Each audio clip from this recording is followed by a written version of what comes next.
Hello everyone! Thobi Food Vlogs na mayam dara nokjari ngasi su yamna hauba haksangda su kanaba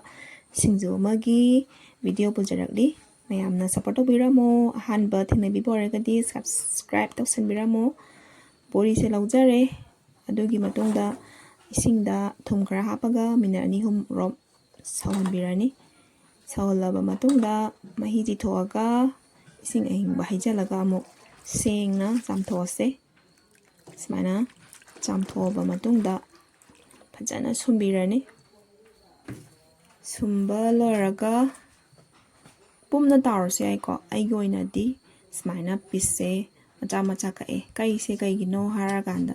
thuna munnabane bako haidi matam changdanaba haitare pumna tawbasina mu kitang kuina changeba ai mamangda su semgre bako smaina loina katakchare aduga morok hana tawre morok sidi pamjaba changi dum lobiba yare morok sahange saloi sagi apambani natra thu morok sidi sagi apambane ba adubu judi thu morok namigai morok saigi hawi morok tawba lore bas bori se mo tawrase bori tawba sidi khara tawba haroy ngauba har bori ngauba sidi khara kuina dum changi bako mai se kitang laida biraga toina otiraga dum tawage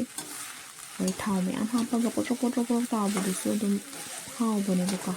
sina thau kitang yamda bida ngauba mahau su somu tongale sina so hena healthy oina trana khanjai haitare odo wari ni mayam YouTube ki ano ba update khara lae matang sahidadi watch hour ga je 8000 yorne ka haiko mathangda beson jamu ngaure beson hapasi su mahau ma thoe aduga atopa machalda aina laujari teri akhoi di teri hara khangnai mayam gidi kari kaubunu khangdre teri se pana soibirani smaina soijare teri hapagi mahau su mung tongale bako adu smaina mathang loina soiraba matungda ngari morok se amu nairase ado mayamna support tawbiba ado makadana tawbiramo akoidi small creator ni haitare ne khangde migina kamai tawbono khangde growth jar ka khale koina suwana hona biba sidi kanamta subscribe tawningdabra khangde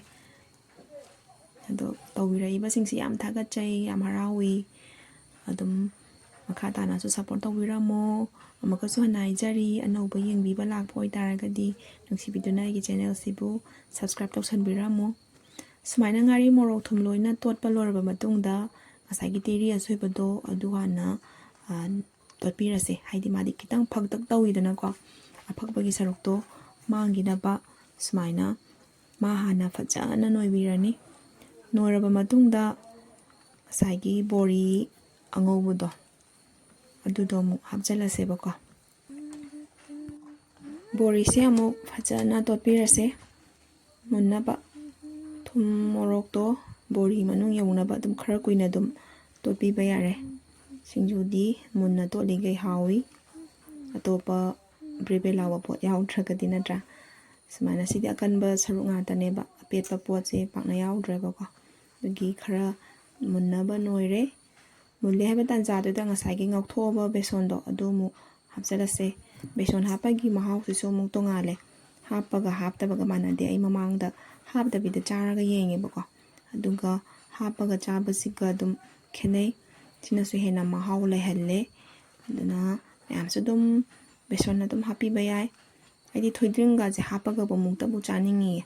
thoidring di yaudre mathangda nobo singju semakpada apcharake dugu moroi mapang mu chaisalase aikoigi tuning ko ka humanga di marang kaina hauriba ko ani sidi dum hapchare duga phadigom di upai laitre helaizu lairudre adagi hingoda thabadu su loin patkhre bako smai tawdana sidi bori gi singju laijare mathangi video da mu thengnarase